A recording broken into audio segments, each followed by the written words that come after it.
What's up, guys? It is I, once again, Joseph Cohen Mason, and today, guys, I want to talk about and review a movie which I got the chance to watch, that movie being Still Alice, directed and written by Richard Glazer and Wash Westmoreland, and based off the novel of the same name by author and neuroscientist Lisa Genova.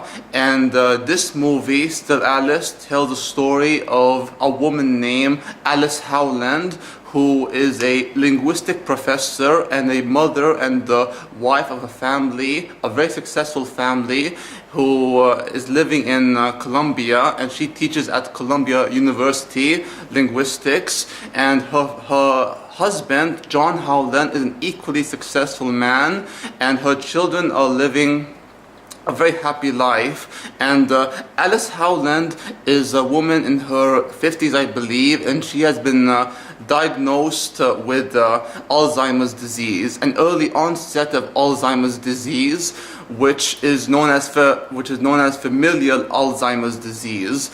And familial Alzheimer's is genetic, which means it can be passed on to her children, Lydia, Tom, and Anna.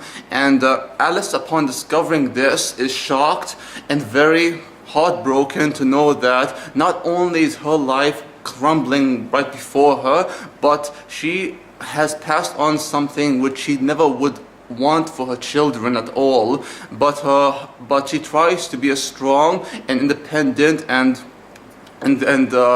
open about this with her husband John, and tries to spend the remaining of her days with her family, and trying to spend every moment with them with as much joy and content as possible. And her husband John tries to be as supportive as he can be, despite being a very busy man. And her children try to take some time from their on busy days to support their mother, who is trying her best to keep everything under control.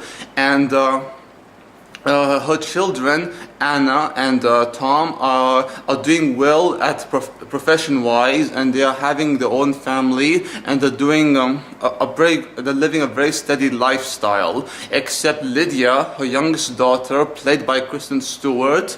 She is someone who I think is a high school dropout, or someone who hasn't yet gone to college and is unsure what she wants, yet she performs at this drama school, which she is very passionate about. And Alice Howland tries to support her daughter, encourage her to go to college, since she has endless amount of potential, and she has to try to be secured financially and has to understand what she wants, and tries to help her daughter realize her goals in life before her time comes to an end, because her parents won't always be there to support her.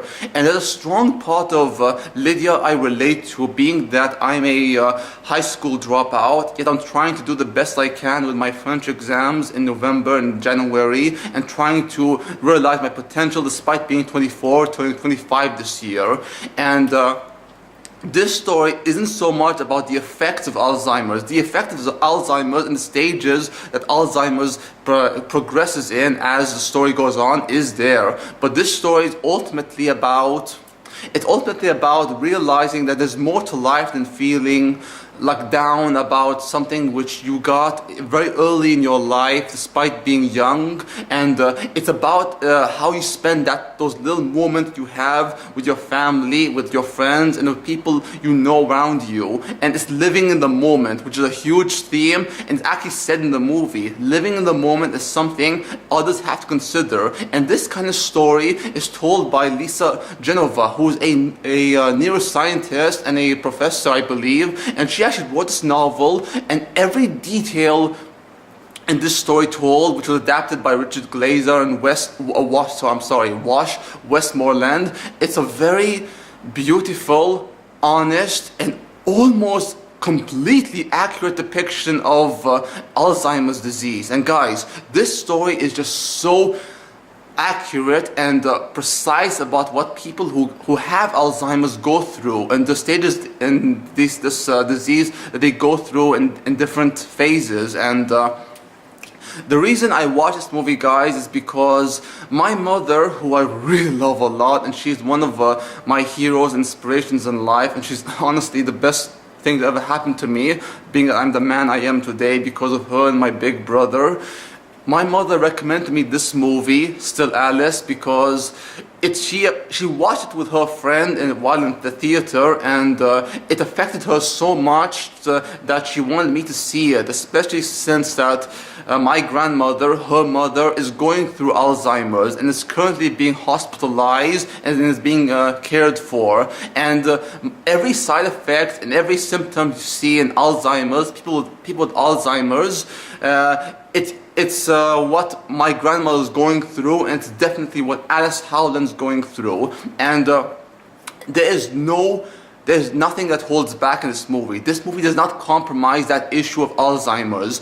This is a very important movie, guys, because my grandmother, who is probably having a hard time realizing who I am and who her daughter, my mother, is, it's just so sad. But there's something about this story in Still Alice that really is beautiful, guys, because it's such an inspiring story about someone who overcomes their burden and their suffering and realizes that there's no more to life than you think, besides, feeling like you are powerless and you can't handle yourself, or that people look at you a different way because you suffer from something that you never want for yourself or for your children. There's something about this kind of story that really affected me and affected my mother, and I pray to God that my grandmother, Mama Tata, rest well, and may God bless her soul, because honestly, guys, she's the one who gave me my name, Yusuf. She's the one who blessed me with this name, Yusuf, which she was the one named me after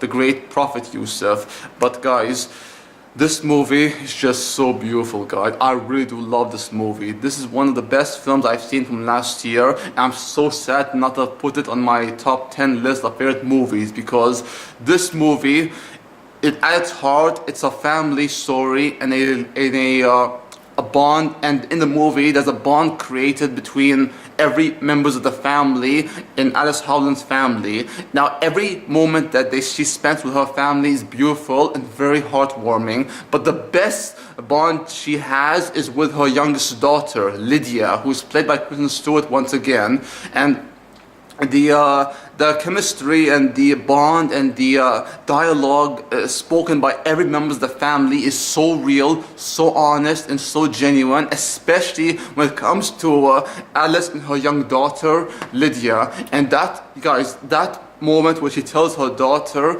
that she does believe in her, she never doubts her 1 second, that is what my mother told me, what my father told me while I was in the very bad stage of my life. I was in hell years back, but they brought me on my feet and they made me strong again. And this kind of story, guys, really did touch me. And I pray that people who do have Alzheimer's live the happiest life they can live before their time comes. And I really do love this movie, guys. And Julianne Moore, my God, Julianne Moore, guys, is such a phenomenal actress. I've always loved Julianne Moore in every movie she was in, even the bad ones, which I don't even watch that much. She was great in them. Julianne Moore is one of the best actresses working in Hollywood today. I really do love her, guys. She is true classic in my eyes. And Alec Baldwin as her husband, John Howland, he's great. I love Alec Baldwin. I love Kate Bosworth. I love the young man who plays Tom Howland. I don't know his name, but I love that young man. He's really great. And I especially love Lydia, who's, oh my God, okay, guys, any Twilight haters who hate Kristen Stewart because of her bland, poor acting, well, take that. Kristen Stewart can act. She can, in fact, act. And I really do love this movie, guys. The writing is very beautiful and precise, especially when dealing with the issue of Alzheimer's disease. And this kind of movie, it has touched my heart in so many places, and I felt like I was taken out of a movie and brought into real life, despite being a movie. And this kind of movie is really resonating with me and with my mother and other people who do have parents or have siblings or they are going through Alzheimer's. And this is a very great movie, guys. And I praise Lisa Genova for writing this novel, because had she not written this novel and this story, it would have been realized by the writers and directors, like I mentioned. And this kind of movie, guys, is something I really do love and cherish. And I thank God that my mother introduced me to this movie. Thank you, Mama. Thank you so much. I love you. And in case you watch this movie, Mama, I am Hibki Kathia. Shukran, Jazakallah khair, and I love you. Anyways, guys, thanks for watching. If you liked my video, give the thumbs up. Until then, adios, amigos, au revoir, and sayonara.